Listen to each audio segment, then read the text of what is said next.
코로나로 인해서 많은 도전이 있습니다. 지금 우리 부교역자들이 다 지금 코로나 양성 확진되어 가지고 오늘 부서마다 지금 예배의 비상이 다 걸렸습니다. 우리 부장님들과 또 주교사들이 열심히 해서 오늘 주일도 하나님 앞에 영광 돌려야 될 줄로 믿습니다. 이런 위기 속에서도 이제 다음 주에는 큰 반전이 있을 것을 기대하고 기도하고 있습니다. 정부에서도 이제 코로나가 이제 끝나가고 있다, 엔데믹을 이야기하는 상황이 되었지요. 그래서 조만간에 거리 두기 또 마스크 쓰는 문제 대대적인 반전이 있을 것이다, 이렇게 지금 예고를 한 상황입니다. 교회에도 변화가 있기를 원합니다. 보니까 이제 벌써 사람들이 아플 만큼 아팠어요. 이제는 이제 그만 아프고 다 건강하게 회복되고 또 하나님 앞에 나와서 기쁨으로 예배할 수 있기를 원합니다. 이제 이번 부활절 주제는 엑스코로나, 코로나에서 벗어난다는 거예요. 기도해 주시기 바랍니다. 이제 진짜 부활절 지나고 나서 이제 완전히 이 코로나에서 벗어나서 마음껏 예배하고 마음껏 교제하고 마음껏 사역할 수 있기를 소원합니다. 특별히 이번 부활절 이제 가족 초청 주일이에요. 온 가족이 다 같이 예배드리고 또 부서도 같이 예배드릴 계획입니다. 그래서 저는 이제 코로나 때문에 함께 모이는 것도 힘들고 거리두기 하느냐고 했었는데, 사실 뭐 우리 교회는 이제 빨간 딱지 붙여 있는 자리 또 다 채우지 못하고 있는 상황이기 때문에 너무 염려하지 아니하고 우리 함께 모여서 오랜만에 주님을 함께 찬양하고 영광 돌리기 원합니다. 또 우리 교사 교역자들도 그날은 주일학교 부서 예배가 없으니까는 찬양대에 같이 서서 찬양도 좀 하고 같이 연습도 좀 했으면 하는 부탁입니다. 가능하면 또 우리 주일학교 부서에서 헌금송도 부활절에는 하고 이래서 부활절 예배가 진짜 이제 회복의 예배에 신호탄을 올릴 수 있는 계기가 되기를 원합니다. 위에서 기도해 주시기 바랍니다. 특별히 다음 주일날 새벽부터는 이제 고난주간 새벽 작성 기도회가 시작이 되어집니다. 또 금요일은 우리가 고난주간 금요일 성례식이 있습니다. 1년에 2번 있는데 가장 중요한 성례가 고난주간 금요일 저녁에 있습니다. 이번 주간이 아니라 다음 주간입니다. 또 착각하시고 혹시라도 오해가 있으시면 안 될 것 같고요. 그래서 이제 부활절을 기대하고 기도하는 가운데 하나님 앞에 이 은혜 속에 우리가 더 깊이 들어가기로 합니다. 오늘 이제 말씀으로 들어갑니다. 지난주에 우리가 전할 복음이라는 제목으로 말씀을 나눴어요. 예수님이 전하신 하나님 나라의 복음, 또 바울이 전한 십자가와 부활의 복음, 어떤 관계가 있는지를 이야기했는데 여러분 잘 기억하세요? 하나님 나라에 들어가려면 우리가 죄를 벗어버리고 하나님 자녀 되어야 되는데 그럴 만한 자격이 있어요? 없어요? 없지요. 그래서 예수님이 우리 죄를 지시고 십자가에 죽으시고 부활하심으로 말미암아 우리를 하나님 자녀 삼아 주셨기 때문에 우리가 하나님 나라 백성으로 살아갈 수 있게 된 겁니다. 자, 이제 예수님은 하나님 나라에 우리를 초청하셨을 뿐만 아니라 우리가 자격 없을 때에 십자가의 죽으심으로 우리를 하나님의 자녀 만들어 주셨어요. 자, 그런데 오늘 본문은 하나님 나라 백성으로 우리가 서기 위해 필요한 것이 있는 것을 예수님께서 점검하시는 것을 보게 되어집니다. 다시 말하면 하나님 나라에서 예수님은 누구신가 하는 겁니다. 제자들에게 질문하십니다. 세상 사람들이 나를 누구라고 하더냐? 그랬더니 어떤 사람은 선지자 중에 하나, 어떤 사람은 엘리야, 어떤 사람은 세례 요한이 죽었다 살아났다고 합니다. 그때 주님께서 질문하시죠. 그러면 너희는 나를 누구라고 하느냐? 어떻습니까? 여러분은 예수님을 누구라고 믿기에 오늘 이 시간 하나님 앞에 나와서 예배하며 예수 이름으로 기도하고 있습니까? 예수님은 이런 질문을 통해서 제자들의 신앙을 분명하게 하고 계십니다. 더 나아가 교회를 세우실 것과 십자가와 부활에 대해서도 이야기하십니다. 어떤 이들은 교회 없이 신앙생활할 수 있다고 말하는 이들도 있습니다.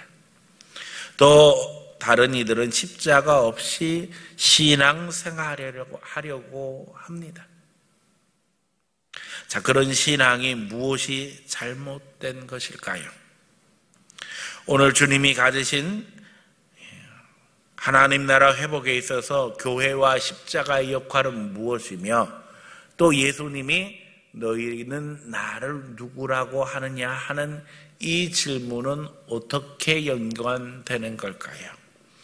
저는 오늘 말씀 속에서 다시 한번 하나님 나라 회복에 있어서 교회와 십자가 사역이 그 핵심이라는 것을 증거하며 말씀 증거하기 원합니다. 2022년 부활의 달을 시작하면서 우리 신앙의 기본이 되는 예수님 가르침에 대해서 함께 나누려고 합니다. 이 말씀 증거할 때 우리 심령에 이 말씀이 잘 박힌 목과 같아서 흔들리지 아니하고 우리 중심을 고정시킬 수 있기를 예수님 이름으로 간절히 축원합니다. 첫 번째는 너희는 나를 누구라고 하느냐? 예수님이 하나님 나라에 대해서 늘 이야기하시는데, 자, 여러분에게 질문합니다. 하나님 나라의 주인은 누구십니까? 당연히 하나님이시죠. 그렇죠? 하나님 나라의 주인은 하나님이십니다. 하나님이 베푸시는 은혜로 말미암아 우리 모두가 다 주님이 주시는 감격, 기쁨, 회복 속에서, 자유 속에서 살아가게 되는 거지요. 자, 그럼 예수님은 누구십니까? 자, 하나님 나라의 주인은 하나님이신데, 그럼 거기서 예수님은 누구실까요? 바로 오늘 예수님의 질문이 그겁니다. 예수님이 계속해서 하나님 나라에 대해서 이야기하셨는데, 그럼 예수님은 누구신가요? 자, 이 질문에 대해서 베드로는 이미 오늘 본문에 기록한 것처럼 정답을 이야기했어요. 주는 그리스도시요 살아계신 하나님의 아들입니다. 자, 이게 기독교 신앙에 있어서 아주 중요한 핵심입니다. 우리 신앙이 여기서부터 시작되었습니다. 예수님이 하나님의 아들이시다, 또 주님이시다 하는 이 말을 다시 설명하면 예수님이 창조주이시고 구원자이시며 인류의 주인이시라는 거예요. 오늘 기독교 신앙에 있어서 가장 강조가 되어지는 하나님의 나라는 바로 예수님의 나라요, 아들의 나라라는 거예요. 하나님의 아들 대신 예수님의 나라라는 거예요. 이게 성경의 핵심 진리입니다. 자, 에덴 동산에서 아담과 하와는 하나님의 대리자 역할을 합니다. 하나님이 사람을 만들 때 사람의 형상과 모양으로 누굴 만드셨어요? 아담을 만드셨어요. 그리고 하나님을 대신해서 지배하고 다스리도록 하셨어요. 그래서 아담은 하나님의 대리자로서 에덴 동산을 다스립니다. 그러나 하나님을 어기고 결국 에덴 동산에서 쫓겨남으로 말미암아 아담은 죽음 가운데, 저주 가운데, 질병 가운데 떨어졌지요. 그 후에 인간이 타락할 때 주님께서 노아를 통해서 구원의 역사를 이루시는데, 그때 하나님이 노아에게 방주를 만들라고 하셨어요. 자, 이 방주도 에덴 동산처럼 하나님 나라 모형입니다. 이 방주에서 하나님의 대리자는 누구예요? 당연히 노아지요.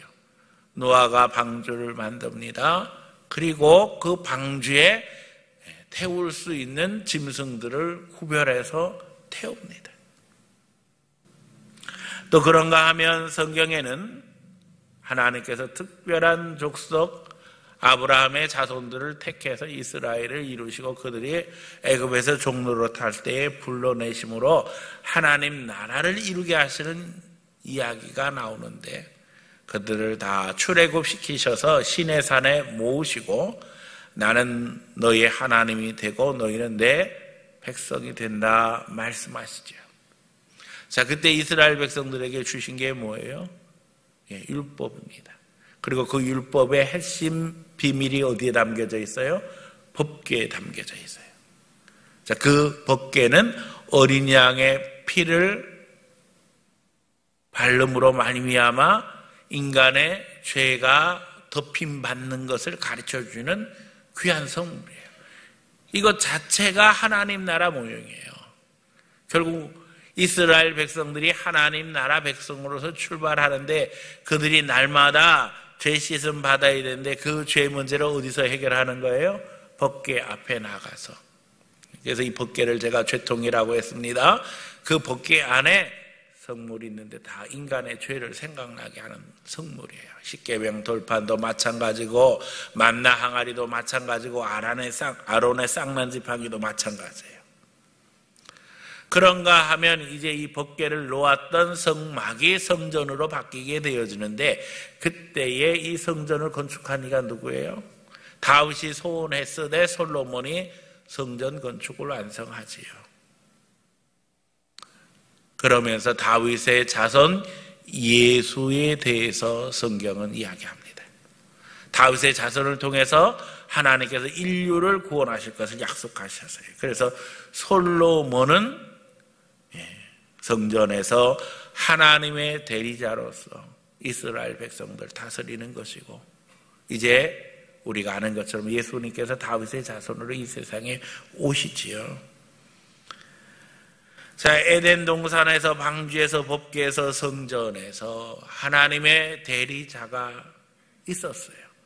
그리고 그것을 통해서 하나님 나라를 이루게 하셨는데, 사실 에덴 동산에서 아담이나 방주에서 노아나 또 법궤 앞에서 모세나 여기 성전에서 다윗의 자손된 솔로몬이나 다 예수의 모형이에요. 예수님의 모형으로 하나님의 대리자의 사역을 하는 거예요. 예수님은 오셔서 하나님 나라를 선포하시면서 하나님의 대리자로서 사역을 하시는 거예요. 그래서 병든 자를 치유하시고 사단의 저주의 결박을 푸시고 복음 전하시는 능력을 행하세요. 예수님은 바로 하나님의 아들이시며 하나님의 대리자이시며 하나님 자신이라는 거예요. 우리 기독교 신앙에 있어서 가장 중요한 핵심 진리는 삼위일체 신앙입니다. 이 삼위일체 신앙의 핵심이 바로 예수님이 하나님이시라는 거예요. 아버지 하나님, 성자 하나님, 성령 하나님. 여기서 성자 하나님이 누구예요? 예수님이에요. 성자 하나님이 인간의 육신을 입고 이 세상에 오신 분이 예수님이에요.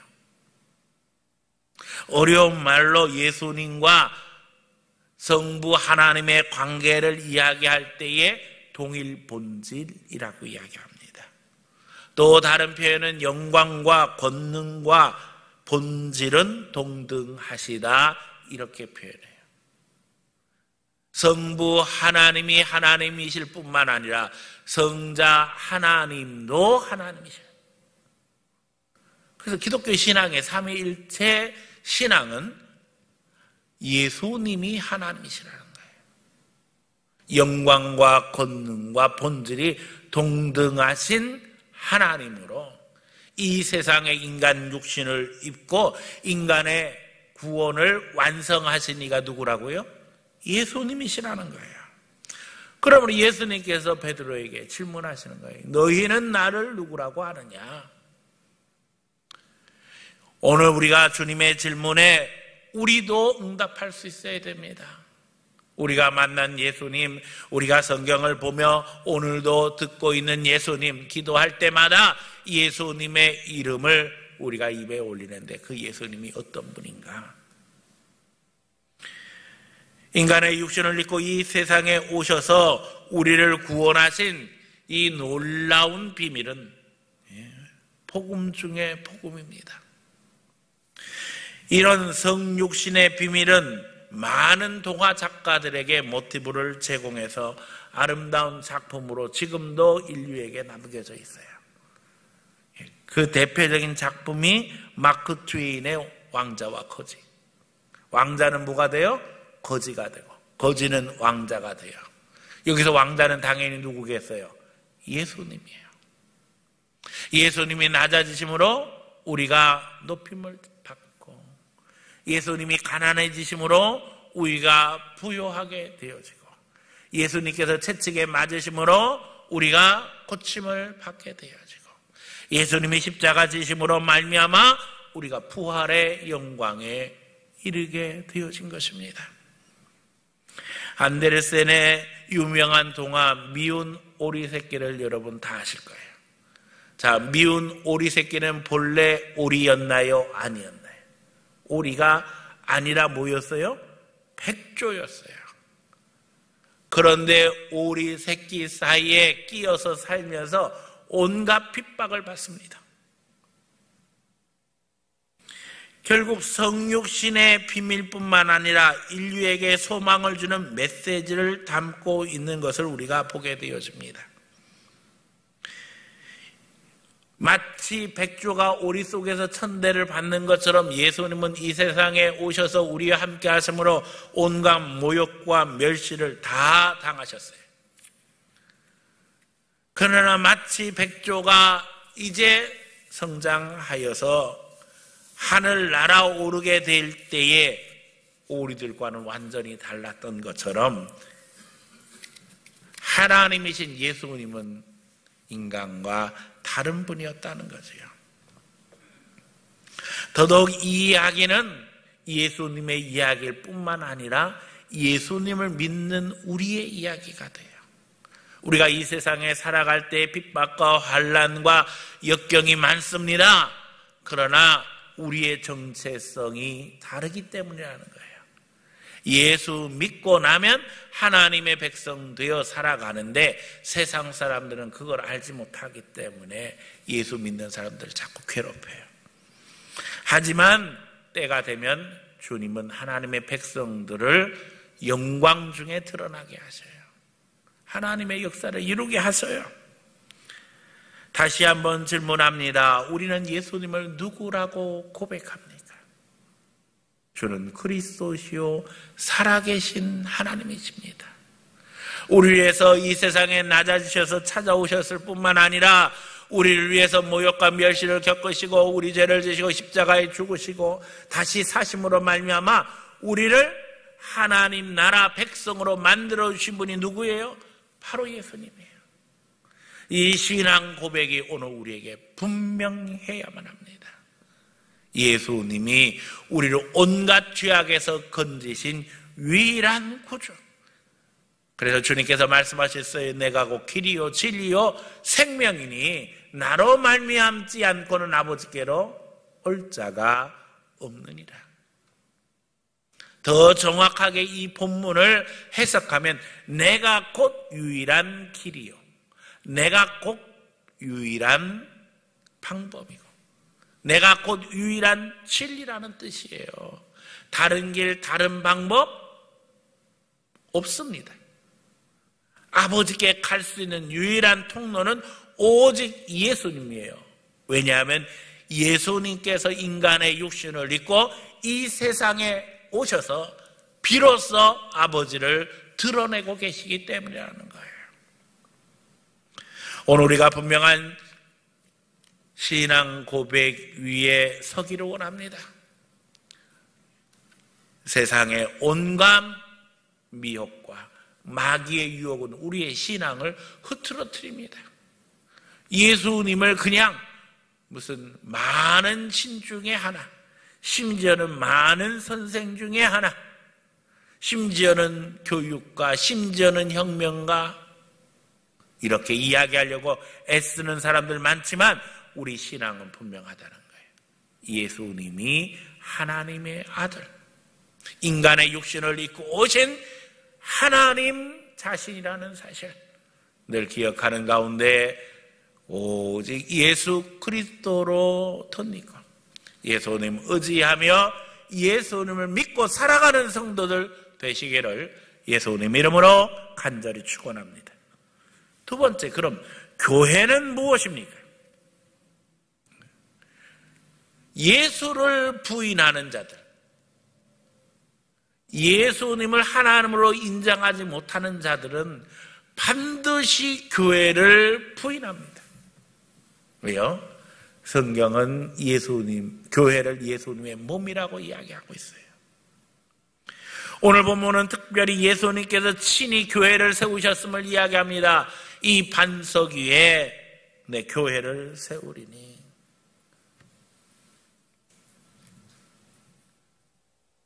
누구의 교회요? 예수님의 교회. 비밀을 알게 하신 것은 혈육이 아니요 하늘에 계신 내 아버지시라고 그랬어요. 우리가 예수 그리스도를 주로 고백하고 또 구주로 영접하며 신앙생활하는 것이 우리의 생각으로 된 게 아니라 하나님의 은혜 가운데 된 것이라는 거예요. 이 비밀스러운 신앙 고백 위에 교회는 세워졌습니다. 우리는 이 신앙이 누구나의 것이 아니라는 걸 잘 알고 있어요. 복음 전할 때 누구나 다 반응하는 것이 아니라는 것을 우리는 너무나도 잘 알고 있어요. 우리는 특별한 사람들입니다. 하나님이 우리를 택하셨고 복음에 반응하게 하심으로 말미암아 오늘도 주님 앞에 나와서 예배하고 있어요. 이 놀라운 비밀을 깨닫게 된 자들이 교회의 지체로 세워져 하나님의 역사를 이루게 되어지는 겁니다. 오늘 우리가 예배자의 자리에 앉아 있습니다.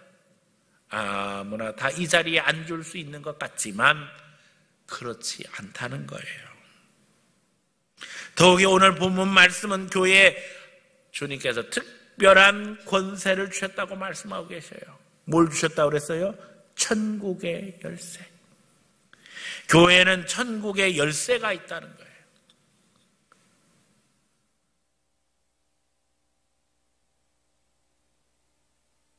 기독교 역사는 교회를 성도의 어머니라고 규정합니다. 초대교회 교부들은 이야기하기를 교회를 어머니로 두지 못한 자는 하나님을 아버지로 부를 자격이 없다는 거예요. 교회는 어머니 역할을 합니다. 교회에서 성도들이 태어나는 것이고 교회를 통해 성장하는 것이고 교회 안에서 하나님의 사람으로 사명을 감당하게 되어지는 거예요. 세상의 모든 어머니가 자식을 위해 생명을 주고 헌신하듯 이제는 교회가 그 사명을 감당하게 된다는 것입니다. 그러게 교회는 신앙 역사, 구원 역사에 있어서 너무나도 중요한 역할을 하고 있습니다. 자, 그러면 주님이 주신 이 천국의 열쇠, 천국 권세는 어떻게 드러나며 어떻게 사용될 수 있나요? 주님은 그 비밀로 내가 무엇이든지 매면 하늘에서도 매일 것이고 땅에서 무엇인지 풀면 하늘에서도 풀리리라 말씀하시는 것을 보게 되어져요. 땅에서 풀면 하늘에서도 풀고 땅에서 매면 하늘에서도 매는 권세를 주셨다는 거예요. 놀라운 일이지요. 여러분, 어떻게 이 권세를 행사할 수 있을까요? 매는 것은 무엇이며 푸는 것은 무엇일까요? 매는 것은 주님께 연결하는 겁니다. 다시 말하면 우리가 복음을 전함으로 영혼들이 하나님 앞에 돌아오는 것을 이야기해요. 그럼 푸는 것은 뭐예요? 지옥 권세. 다시 말하면 죄에서 한 영혼을 결별시키는 거예요. 그걸 어떻게 할 수 있어요? 용서로 할 수 있다는 거예요. 교회는 예수 그리스도를 위한 신앙 고백 위에 세워지며 이제 전도와 용서를 통해 천국의 문을 여는 거예요. 영혼을 하나님 앞에 불러서 이제는 죄사함의 역사를 이루는 거예요. 한 사람 한 사람의 죄 문제가 해결되어지고 하나님 앞에 이제는 하나님의 자녀로 세워져 나가는 거예요. 가톨릭 교회, 천주교회는 교묘하게 이 본문을 이용해서 고백 성사 제도를 만들었습니다. 그리고 속죄부를 줌으로 말미암아 마치 천주교회가 천국을 독점한 것처럼 교인들에게 가르쳤어요. 지금도 천주교인들은 1년에 2번씩 의무적으로 신부 앞에 가서 죄를 고해야 합니다. 그러면 신부가 죄를 용서해줘요. 여러분, 세상에 누가 사람의 죄를 용서할 수 있겠어요? 죄를 용서하실 수 있는 분은 하나님뿐이 계시지 않아요. 오늘 우리는 예수 그리스도의 방법으로 죄를 용서하며 예수 그리스도의 방법으로 구원의 역사를 이루어 가야만 합니다. 이 비밀을 깨달은 자는 오늘도 성령의 은혜 가운데 구원 역사를 이루어 갈 수 있는 거예요. 분명한 신앙 고백으로 무장할 뿐만 아니라 이 신앙 고백을 실천하는 사람이 되어야 한다는 거예요. 그러므로 세 번째, 이 용서 사역의 핵심이 무엇인가를 깨달아야 된다는 거예요. 예수님은 인간의 죄를 용서하시기 위해서 어떻게 하셨지요? 십자가에서 죽으셨어요. 오늘 본문은 십자가에 대한 이야기가 처음으로 등장하는 본문입니다. 예수님께서 너희는 나를 누구라고 하느냐? 그러면서 이 반석 위에 내 교회를 세우리라 하시고는 바로 연결해서 천국 열쇠를 준다 하시고는 예수님은 십자가에 대해서 이야기하셔요. 십자가는 우리가 아는 것처럼 속죄 사역입니다. 인간의 죄를 예수님께서 대신 지심으로 말미암아 인간이 용서를 받는 거예요. 죄를 향한 대가를 지불하는 것입니다. 이것이 교회 사역의 기초입니다. 예수님이 대가를 지불하셨지요. 죄인을 향한 하나님의 용서의 대가를 지불하신 것이 예수님의 십자가예요. 누가 대가를 지불하셨다고요? 예수님이. 무엇을 통해서? 십자가를 통해서. 예수님은 이 용서와 십자가를 연결하십니다. 다시 말하면 천국 열쇠는 십자가와 연결되어 있는 거예요. 죄악된 인생이 하나님 나라의 축복을 누리려면 죄 문제가 해결돼야 한다는 거예요. 그래서 예수님이 우리 위해서 십자가에 죽으셨고 부활하셨다는 거예요. 이제는 이 사명을 교회에 맡기셨습니다. 그리고 이제 교회가 천국의 문을 열게 될 것을 말씀하시는 거예요. 어떻게 가능해요? 교회는 용서를 위한 대가를 지불하며 천국의 문을 오늘도 여는 거예요.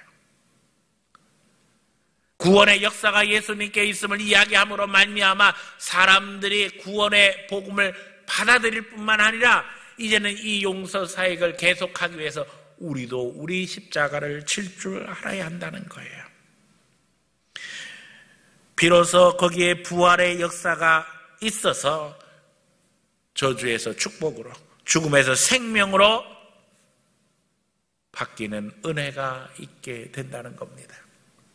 십자가 없는 구원은 없어요. 그래서 예수님께서 십자가에서 죽으시고 이것이 바로 천국의 열쇠라는 거예요. 주 예수를 믿으라 그리하면 어떻게 된다고 그러셨어요? 너와 내 집이 구원을 얻으리라 하셨어요. 십자가의 진리, 이 세상에 오신 하나님의 아들 예수께서 인간의 육신을 위해서 십자가에서 죽으셨다고 하는 이 진리를 믿게 되어질 때 구원의 역사가 나타나는 거예요. 이게 천국 열쇠예요. 그러니까 우리는 열심히 전해야 되는 거예요. 전할 뿐만 아니라 여기에 핵심이 뭐예요? 용서. 예수님이 십자가 지심으로 말미암아 하나님이 우리를 용서하셨다. 세상 사람들은 용서를 이야기할 때 대가를 말합니다. 자기가 잘못됐다고 회개하지도 않는데 어떻게 용서합니까? 그런데 복음은 무엇을 가르쳐줘요? 대가는 누가 지불하는 거예요? 용서받는 사람이 지불하는 거예요? 용서하는 사람이 지불하는 거예요? 세상 사람들은 용서받는 사람이 대가를 지불해야 된다고 착각하고 있어요. 그건 용서가 아니라 거래지요. 네가 잘못했으니까 이만큼 대가를 지불하면 내가 용서해 줄게. 그건 용서가 아니죠. 거래지요. 그렇잖아요. 너가 이만큼 내게 손해를 입혔으니까 이만큼 메꾸면 나한테 도로 주면 너하고 나는 동등한 관계가 된다. 이게 계산적인, 이게 무슨 용서예요? 용서는 어떻게 하는 거예요? 예수님이 우리 죄를 위해서 십자가에서 죽으신 거예요. 대가를 누가 지불했어요? 예수님이 지불하신 거예요. 결국 교회는 계속적으로 이 천국의 비밀, 이 천국의 열쇠를 사용하기 위해서는 우리가 십자가를 져야 된다는 거예요. 여러분, 용서받을 사람이 대가를 지불할 능력이 있다면 왜 죄를 짓겠어요? 죄를 짓는 것은 의도적일 뿐만 아니라 무지하고 무능력하기 때문이라는 거예요. 인간은 전적으로 타락한 존재이기 때문에 무능하고 무지하기 때문에 사단의 유혹에 넘어가서 죄를 짓는 거예요. 그런데 그런 인간을 향해서 무슨 대가를 기대할 수 있겠어요? 예수님께서 무능하고 무지한 인생을 위해서 십자가를 지셨던, 결국 전도를 위해서, 예수님의 사랑을 위해서, 구원의 역사를 이루기 위해서 오늘도 대가를 지불해야 할 것은 그리스도인의 몫이라는 거예요. 우리가 사랑해주고, 우리가 용서해주고, 우리가 섬겨주고, 우리가 안아주고 격려해줄 때 믿음의 역사는 비로소 나타나게 된다는 것입니다. 예수님은 십자가로 우리 용서를 위한 대가를 지불하셨습니다. 그러므로 우리가 다 구원의 자리에 이르러서 비로소 깨닫게 되어지고 이제는 예수 그리스도를 주로 고백하며 더더욱 예수님께서 세우신 거룩한 교회의 지체로 살아가고 있는 것입니다. 세상의 법정은 정죄와 저주와 책값을 결정하지만 교회의 사역은 용서와 축복, 사명과 복권을 선포하는 것으로 연결되어집니다. 그러므로 우리의 길은 십자가의 길입니다. 세상 사람들은 그런 방법들을 인정할 수 없을 뿐만 아니라 비난하고 욕하고 핍박합니다. 도무지 이해할 수도 없고 더더욱 따라갈 수도 없는 길입니다. 그러나 구원받은 자는 이것이 얼마나 귀한 것인가를 깨달아 알게 되어져요. 오늘 본문에도 마귀의 공격이 있습니다. 베드로가 뭐라고 그래요? 주님께 그리하지 마옵소서. 예수님이 십자가 지게 될 것을 이야기하실 때에 베드로가 이야기하는 거예요. 그리하지 마옵소서. 사랑하는 선생님이 예루살렘에 올라가서 핍박받고 십자가 지고 죽으신다는 이야기를 하니 그리하지 마옵소서. 어째서 그 길을 걸어가셔야 됩니까? 당신은 하나님의 아들 아닙니까? 이게 베드로의 수준이에요. 인정적이고 인간적인 수준. 여러분, 베드로의 마음이 이해가 되셔요?